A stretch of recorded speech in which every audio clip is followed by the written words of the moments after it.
In the previous talk on MIDL, we discussed the three MIDL pillars that provide the tools for practicing mindfulness meditation within our daily life. These three pillars are flexible attention training, softening into training, and also allowing stillness training is the third. To cultivate and develop these three pillars of MIDL, we need to apply them towards specific areas of our experience during meditation. These areas are known as the Four Satipatthanas, which were first mentioned by the Buddha in his discourse called the Satipatthana Sutta. These Satipatthanas create the framework for what is more commonly known today as mindfulness meditation. To understand the Four Satipatthanas and how they fit into MIDL practice, let's first understand what Satipatthana Sutta means. A sutta is a discourse or a talk. Sati is mindfulness, and a patthana is a foundation or domain. So a satipatthana is a foundation on which we cultivate mindfulness on, or a domain area in which we apply mindfulness towards to develop understanding about ourselves. In the Satipatthana Sutta, the Buddha suggests 4 areas of human experience that we should turn our attention towards. These 4 areas are used to develop our mindfulness meditation practice with the purpose of fulfilling the Noble Eightfold Path. These areas are clearly defined by the Buddha as: first foundation is kaya, body. The second foundation is vedana, feeling tone. The third foundation is citta, mind. And the fourth foundation is dhamma or dhammas, conditional processes. When beginning our MIDL mindfulness meditation training, we intentionally cultivate the first 2 MIDL pillars on these 4 foundations to cultivate investigation, mindfulness, and momentary concentration, supported by the MIDL softening into skill. This is initially done by grounding our awareness within the sensate quality of our body and observing our attention move towards distractions. Once the first 2 pillars have been developed, we then turn them towards investigating the 4 foundations to develop wisdom. Let's look at the first foundation of mindfulness, kaya. The Pali word kaya is most commonly translated as body, but what it means to us as meditators is how we experience our body. How do you experience your body? As sensations.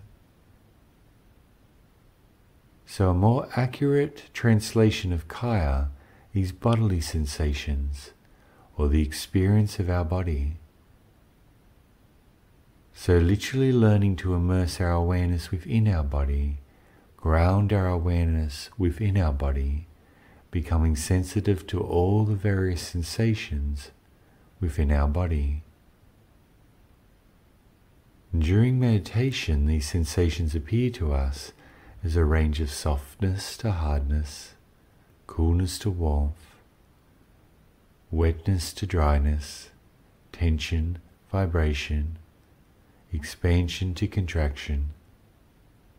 This is how we experience our body and breathing during meditation, as these different, changing elemental qualities. This sensate quality of kaya also includes the contact of the world with our other 4 senses, our eyes, ears, nose and tongue. So kaya covers the contact with all 5 of our senses, and is the sensate quality that arises when the world touches us. It touches us through sights, sounds, smells, tastes, and of course through touch in the body.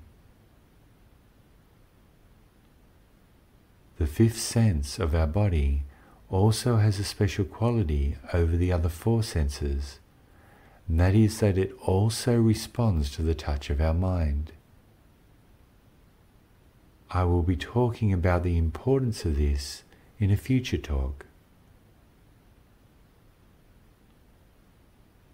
The second foundation of mindfulness is Vedana. The Pali word Vedana can be best understood as feeling tone, flavour or taste.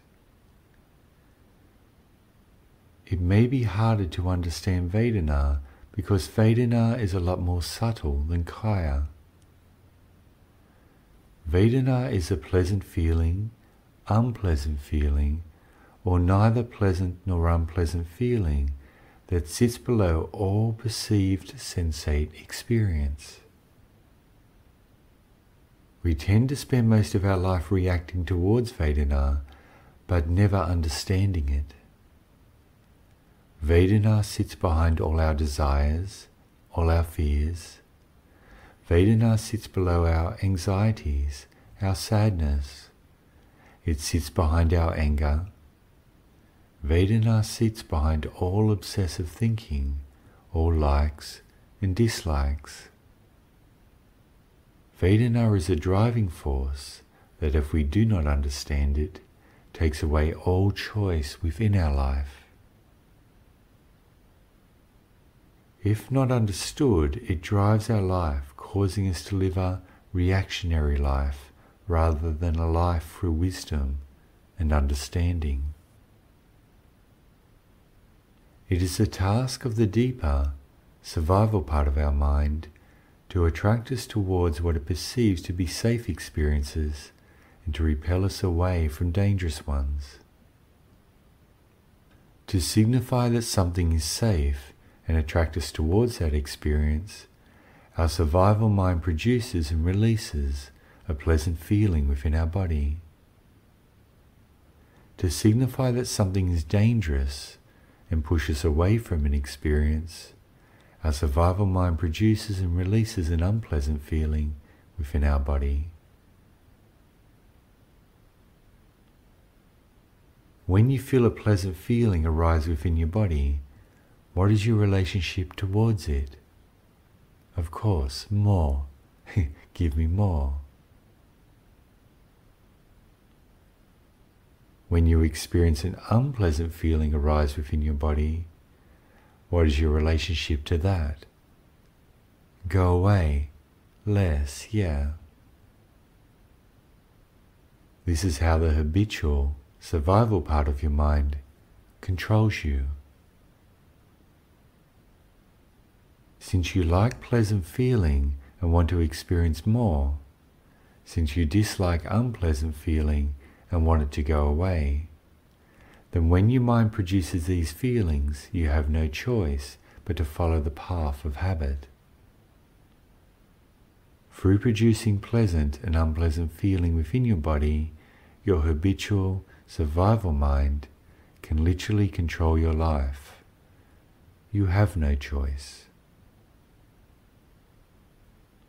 This is why the second foundation of mindfulness, Vedana, is so important to observe and understand. It is both the driving force for your life and the weak link in the chain that leads to equanimity. But you can only understand Vedana through deep personal experience. You cannot understand it by thinking about it, by listening to a talk, or reading about it in a book. It is experience that changes our life, and only through experience can you change your relationship to Vedana. This is why we meditate, because to change your relationship to Vedana is freedom. The third foundation of mindfulness is citta. The Pali word for citta is often translated as mind. It is best understood as our experienced mental landscape. To understand what is meant by experienced mental landscape, we first need to observe how the word mind is commonly used in terms of meditation and daily life. Often we speak of mind as if it is something that moves around, something solid that exists, independent within itself. We say, my mind wandered, my mind is agitated, my mind is peaceful.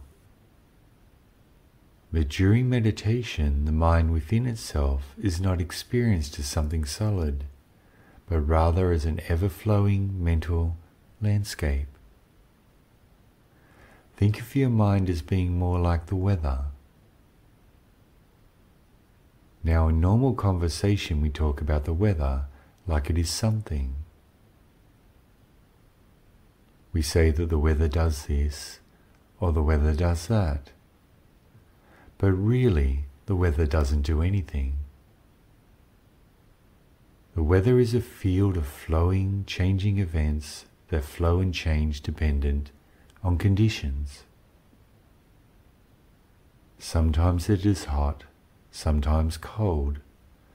Sometimes it is cloudy, sometimes foggy. Sometimes it is raining, sometimes windy. All these different flowing events come together to create what we call the weather. Now we have no control over the flow of the weather. The weather flows and changes dependent on conditions. And also, we have no control over the flow of the mind. When we observe citta, mind, we will notice that mind also is not something solid. Mind is a field of flowing, changing events that flow and change dependent on conditions. Sometimes the experience of our mind is as if it is windy. Sometimes it appears still. Sometimes it seems violent and stormy. Other times it may be foggy and dull. Sometimes it appears heavy and gloomy, or even clear like the sun has come out. All these changing flows of states of mind are part of the weather patterns of the mind. Within the landscape of the mind, we can also experience the flowing, changing patterns of thoughts, memories, likes and dislikes, judgments. They are all part of mind. Also, the coming and going of our awareness is mind. Sometimes awareness is clear, sometimes it is dull, and sometimes it cannot be perceived at all. Also, the meditation factors of investigation, mindfulness, concentration, and many others like these are also part of the flowing, changing weather system of the mind. So when using this foundation of citta, mind, in your meditation practice, your task is to get to know these changing patterns of the mental landscape. The fourth foundation of mindfulness is Dharma. The Pali word Dharma is often translated as mind objects or phenomena.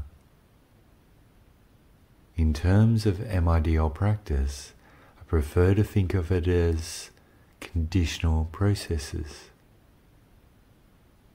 While these are not an adequate translation, no translation is, let's think of this in terms of understanding the patterns of heart and mind that arise due to contact between the first three foundations of body, feeling, and mind. In other words, learning to read and understand the conditional flowing weather patterns of the heart and mind. In simple terms, dharmas in the context of MIDL mindfulness meditation practice is the observation and investigation of the conditional relationship between kaya, body, vedana, feeling, and chitta, mind. It is through understanding these conditional relationships that wisdom is cultivated, and fading of enchantment of identification with these processes occurs. In simple terms, what is important during meditation is not what we are experiencing, but rather how we are relating to that actual experience. It is within this relationship that all conditioned patterns arise or cease. An example of observing the fourth foundation in action during our MIDL seated meditation could go like this. We may find a cozy place within our home to sit in meditation, intent on practicing mindfulness of breathing, closely observing each breath as it comes in and out, and starting to feel very, very pleasant and peaceful. Then someone in our home makes a sudden loud sound that jolts our attention away from our breathing. We instinctively tighten up, and the nice, peaceful feeling collapses. We may now feel very unpleasant within our body because of the jolt, and very irritated at the person that made the sound. Can't they stay quiet? Don't they know this is my meditation time? I have had it with these people. They have no consideration at all. And the feeling of irritation grows, and the commentary in the mind grows and flows. In this example, we become so intent on following the breath and attached to the idea of becoming peaceful that we didn't observe the aversion that arose within our mind on hearing the sound. We also didn't observe the change in the feeling tone within our body from pleasant to unpleasant. We definitely didn't notice that the emotional reaction that arose within our body was not due to the sound, but rather to the aversion within our mind to the unpleasant feeling it released to signal danger. Because of ignoring the four foundations, we are now trapped in a meditation practice that is a constant battle with anything that threatens to take our peacefulness and pleasant feelings away. Noise, discomfort, thinking, pain are all our enemy. We do not realize that in meditation we have seen a reflection of our life. In this way, our meditation practice does not deepen to the extent that it changes our life. Because of our lack of investigation, no wisdom can arise. Instead, we become caught in a cycle of habitual reaction of running away from pain within our life, and of seeking pleasure within life or meditation. We are identifying with and living within the conditional cycles of the fourth foundation, instead of cultivating wisdom needed to be free from them. We are trapped within a cycle that leads to living a reactive, habitual, and potentially destructive life. So what would be the other option in terms of MIDL mindfulness meditation and the four foundations? In this example, we may find a cozy place within our home to sit in meditation, intent on practicing mindfulness of breathing. We may sit very still, closely observing each breath as it comes in and out, and starting to feel very, very pleasant and peaceful indeed. Then someone in our home suddenly makes a loud sound that jolts our attention away from our breathing. Because of MIDL training, we notice the movement of our attention away from the breath towards the sound. We then observe the instinctive tightening up of our body with interest. Because of our MIDL training, we then turn our attention towards this tightening and resistance within our body and separate it into sensations: tight, tense, hard. Doing this, we are observing the first foundation of mindfulness, bodily sensations. We then observe that there is a general feeling of unpleasantness, a sense of dis-ease, literally, within our body. Doing this, we are observing the second foundation of mindfulness, feeling tone. We then observe a mental aversion, a pulling away from the unpleasantness of the experience, and also a restlessness within our mind. Within this, we notice a longing for the nice, peaceful feeling of our meditation. Doing this, we are observing the third foundation of mindfulness, mind. On further investigation, we notice a feeling of irritation arise and observe its relationship to the unpleasant feeling within our body and the aversion within our mind. We observe how our body and mind respond by tightening in resistance to the unpleasant feeling, especially the raising and locking of our diaphragm and the shifting of the breath up into our chest. Doing this, we are observing the fourth foundation of mindfulness, conditional processes. We then use the MIDL softening into techniques to first re-engage the diaphragm with 3 slow, deep breaths. Then we soften into the aversion we are experiencing to the unpleasantness, both mentally and physically. We soften deeply, very deeply, so deeply that our mind understands that right now is safe. Everything softens, relaxes, and dissolves, and we return to the mindfulness of breathing, applying wisdom towards the middle path of mindful non-resistance. In this way, by acknowledging and investigating the distraction instead of fighting it, we develop understanding of the 4 foundations of mindfulness, their interaction with each other, and also how to bring the cycle of habitual reaction to an end. We are not trapped, but free. This same way of observing and softening then becomes part of our life, part of our natural way of being. This is how the first 2 pillars of MIDL, flexible attention and softening into, are applied to the 4 foundations of mindfulness to cultivate wisdom. So how long did this process all take? Talking about the steps of this cycle in this talk takes some time, but in reality it only takes a few seconds to observe and soften into our aversion or attraction to experience. This is the MIDL way. Thank you for spending this time with me. I really appreciate it. Take care of yourself. And goodbye.